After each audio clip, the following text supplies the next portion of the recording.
ನಮಗೂ ಅದೇ ಒಂದು ಉದ್ದೇಶ ಇದ್ದಿದ್ದು ಸರ್. ಒಂದು ಬೇರೆ ರೀತಿಯ ಪಾತ್ರ ಟ್ರೈ ಮಾಡಬೇಕು ಅನ್ನೋ ಆಸೆ ನನಗೆ ಬಹಳ ಇತ್ತು. ಹಾಗಾಗಿ ನಮ್ಮ ಕಿಶೋರ್ ಮೂಡುಬಿದ್ರಿ ಸರ್ ಈ ಥರ ಒಂದು ಪಾತ್ರ ಬರೆದು ಈ ಥರ ಒಂದು ಸಿನಿಮಾ ಮಾಡಬೇಕು, ಆಮೇಲೆ ಅಷ್ಟು ಜನ ನಿರ್ಮಾಪಕರನ್ನ ಒಟ್ಟು ಹಾಕಿ ಅವರು ಬಹಳ ದೊಡ್ಡ ಅವರ ಶ್ರಮ ಆಗಲಿ, ಅವರ ಶ್ರದ್ಧೆ ಆಗಲಿ, ಇವೆಲ್ಲವೂ ಕೂಡ ನಮ್ಮ ಇಡೀ ಸಿನಿಮಾಗೆ ಬಹಳ ಕೌಂಟ್ ಆಗಿದೆ. ಇವತ್ತೆಲ್ಲರೂ ಸಿನಿಮಾ ಚೆನ್ನಾಗಿದೆ, ಈ ಪಾತ್ರ ಚೆನ್ನಾಗಿ ಮಾಡಿದ್ದೀನಿ ಅಂತ ಹೇಳ್ತಿದಾರಲ್ಲ, ಸೊ ಇದು ನಮಗೆ ಬಹಳ ಬಹಳ ಮುಖ್ಯ. ಸರ್, ನಿಮ್ಮ ಕೆರಿಯರಲ್ಲಿ ಈ ಥರದ ಪಾತ್ರ ನಾವು ಯಾವಾಗಲೂ ನೋಡಿಲ್ಲ. ಈ ಪಾತ್ರದ ಬಗ್ಗೆ ನಿಮ್ಮ ಅನುಭವ ಹೇಗಿತ್ತು ಸರ್? ನನಗೆ ಒಂದಷ್ಟರ ಮಟ್ಟಿಗೆ ಚಾಲೆಂಜಿಂಗ್ ಆಗಿತ್ತು ಪಾತ್ರ ಮಾಡೋದು ಹೇಗೆ ಅಂತ. ಆದರೆ ನನಗೆ ತುಂಬ ಇಷ್ಟಪಟ್ಟು ಈ ಥರ ಒಂದು ಪಾತ್ರ ಟ್ರೈ ಮಾಡಲೇಬೇಕು. ಅಲ್ಲಿ ನೋಡ್ತಿದ್ದೀರಲ್ಲ, ಇವಾಗ ನಾನು ಇರೋದೇ ಒಂಥರ ಇದ್ದೀನಿ, ಅಲ್ಲಿ ಸಿನಿಮಾದಲ್ಲಿ ಕಾಣಿಸ್ಕೊಂಡಿರೋದೇ ಒಂದು ಬೇರೆ ಥರ. ಬನ್ನಿ, ಕಾಣಿಸ್ಕೊಂಡಿರೋ ಪಾತ್ರದ ಧಾಟಿನೇ ಬೇರೆ ಇದೆ. ನನಗೆ ನೀವು ಹೇಳಬೇಕು ಹೆಂಗಿದೆ ಅಂತ. ನಿಮ್ಗೆಲ್ರಿಗೂ ಇಷ್ಟ ಆಯ್ತಾ ಸಿನಿಮಾ? ಚೆನ್ನಾಗಿ ಇಷ್ಟ ಆಯ್ತಾ?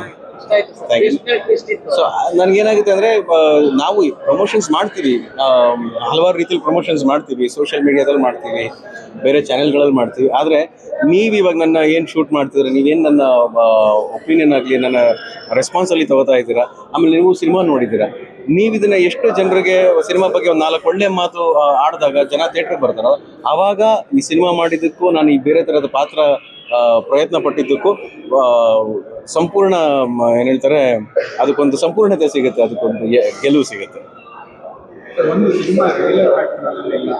ಹಲೋ,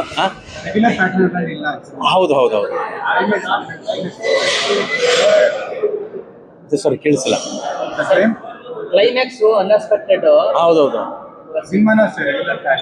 ಹೌದು ಹೌದು ಹೌದು. ಯಾಕಂದರೆ ಇವಾಗ ಜನ ಒಂದು ನಾರ್ಮಲ್ ಸ್ಟೋರಿ ಟೆಲ್ಲಿಂಗ್ ಅಂತ ನಾವೇನು ಹೇಳ್ತೀವಿ, ನಾರ್ಮಲ್ ಆಗಿರುವಂಥ, ಇವಾಗ ಸಾಧಾರಣವಾಗಿ ಹೇಳಬೇಕು ಅಂತ ಹೇಳಿದ್ರೆ ಒಂದು regular commercial cinema, regular masala cinema ಅಂತೇಳಿ ಅದಕ್ಕೆ ಆದಂಥ ಒಂದು ಕಥೆಯನ್ನು ನರೇಟ್ ಮಾಡುವಂಥ ಶೈಲಿ ಇರುತ್ತೆ. ಇವಾಗ ಈ ಸಿನಿಮಾ ಕಥೆ ನರೇಟ್ ಮಾಡುವಂಥ ಶೈಲಿ, ಸಿನಿಮಾನ ಮುಗಿಸುವಂಥ ಶೈಲಿ, ಪಾತ್ರಗಳನ್ನು ಹೆಣೆಯುವಂಥ ಶೈಲಿ, ಇವೆಲ್ಲವೂ ಕೂಡ ಬಹಳ ಚೆನ್ನಾಗಿ ನಿರ್ದೇಶಕರು ಅದರ ಸಂಪೂರ್ಣ ಜವಾಬ್ದಾರಿ ತಗೊಂಡು ಈ ಥರ ಒಂದು ಸ್ಟೋರಿ ಟೆಲ್ಲಿಂಗ್ ಮಾಡಬೇಕು ಅಂತ ಅಂದ್ಕೊಂಡಿದ್ದಾರೆ. ಸೊ ನಾವು ಪೇಡ್ ಪ್ರೀಮಿಯರ್ ಮಾಡಿದಾಗಲೂ ಕೂಡ ಎಲ್ಲ ಕಡೆ ಅವ್ರಿಗೆ ಇಷ್ಟ ಆಗಿದ್ದು, ಈ ಕಥೆ ಹೇಳಿರೋ ರೀತಿ ಚೆನ್ನಾಗಿದೆ, ನೀವು ಪಾತ್ರ ಹೌದು, ಆದರೆ ಪಾತ್ರ ಹೊಂದುವಂಥ ಕಥೆ ಬೇಕಲ್ಲ, ಇವೆಲ್ಲವೂ ಕೂಡ್ಕೊಂಡು ಬಂದಿದೆ ಅಂತ ಹೇಳಿದ್ದಾರೆ ಸರ್. ಸೊ ನಾವು ನಮ್ಮ ನಿರ್ದೇಶಕರಿಗೆ ನನ್ನ ಸಂಪೂರ್ಣ ಧನ್ಯವಾದ ಆಗಲಿ, ನನಗೆ ಸಿಗುವಂಥ ಕ್ರೆಡಿಟ್ ಆಗಲಿ, ಅಶ್ವಿನಿ ಅವ್ರಿಗೆ ಸಿಗುವಂಥ ಕ್ರೆಡಿಟ್ ಆಗಲಿ, ಬೇರೆ ಎಲ್ಲ ಪಾತ್ರಗಳಿಗೂ ನೀವೇನು ಕ್ರೆಡಿಟ್ ಕೊಡ್ತೀರಾ ಅದಷ್ಟು ನಮ್ಮ ಟೆಕ್ನಿಷಿಯನ್ಸ್ ಹೋಗ್ಬೇಕು. ಅವನಿಗೆ ತುಂಬ ಇಷ್ಟ ಆಗಿದೆ, ತುಂಬ ಇಷ್ಟ. ಅಂದರೆ ಸಿನಿಮಾ ನೋಡಾದ್ಮೇಲೆ ಹೆಂಗಿದೆ ಮಗನೇ ಅಂತ ಕೇಳಿದೆ, ಚೆನ್ನಾಗಿದೆ ಚೆನ್ನಾಗಿದೆ ಅಂತ. ಯಾಕಂದ್ರೆ ಯಾವತ್ತೂ ಅವ್ರ ಅಪ್ಪನ ಈ ಥರ ನೋಡೇ ಇರಲಿಲ್ಲ ಸ್ಕ್ರೀನ್ ಮೇಲೆ. ಅವನು ಅದನ್ನ ನೋಡಿ ಒಂದು ಆಶ್ಚರ್ಯ ಆಗಿದ್ದ, ಒಂದು ತುಂಬ ಇಂಪ್ಯಾಕ್ಟ್ ಬಿದ್ದಿತ್ತು ಅವನ ಮೇಲೆ. ಅವ್ನ ಸ್ನೇಹಿತರೆಲ್ಲರೂ ನೋಡಿ ತುಂಬ ಇಷ್ಟಪಟ್ಟಿದ್ದಾರೆ. ಆಮೇಲೆ ಏನು ಹೇಳ್ತಾರೆ ಅಂದರೆ, ರಿಪ್ಪನ್ ಸ್ವಾಮಿ ಸಿನಿಮಾ ನೋಡಿ ಸುಮಾರು ವಿಚಾರನ ನಾವು ಅರ್ಥ ಮಾಡ್ಕೋಬೋದು, ಸುಮಾರು ವಿಚಾರ ನಾವು ಕಲ್ತ್ಕೋಬಹುದು.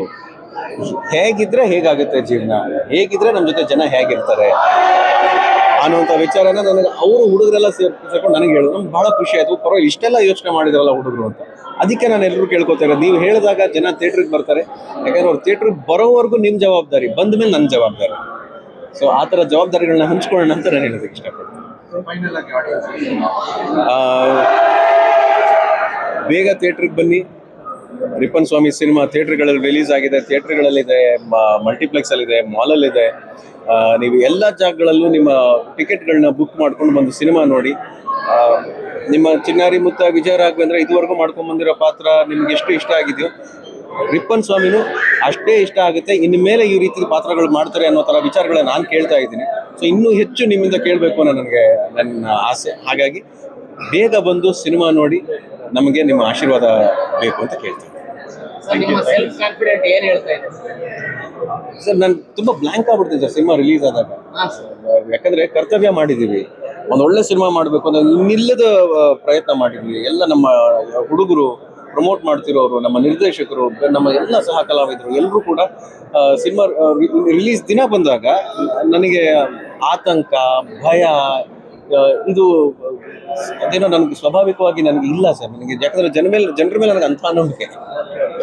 ಈ ಸಿನಿಮಾ ಗ್ಯಾರಂಟಿ ಬಂದೇ ಬರ್ತಾರೆ. ಇವಾಗ ಅಷ್ಟು ಚೆನ್ನಾಗಿ ಹೇಳ್ತಿದಾರಲ್ಲ, ಎಲ್ಲರೂ ಬಾಯಲ್ಲೂ ಸಿನಿಮಾ ಚೆನ್ನಾಗಿದೆ ಅಂತ ಹೇಳಾದ್ಮೇಲೆ ಬಂದೇ ಬರ್ತಾರೆ ಅನ್ನೋ ಭರವಸೆ. ನನ್ನ ಸೆಲ್ಫ್ ಕಾನ್ಫಿಡೆನ್ಸ್ ಅನ್ನೋದಕ್ಕಿಂತ ನನಗೆ ನನ್ನ ಮನಸ್ಸಲ್ಲಿರೋ ಬಹಳ ದೊಡ್ಡ ವಿಶ್ವಾಸ. Thank you.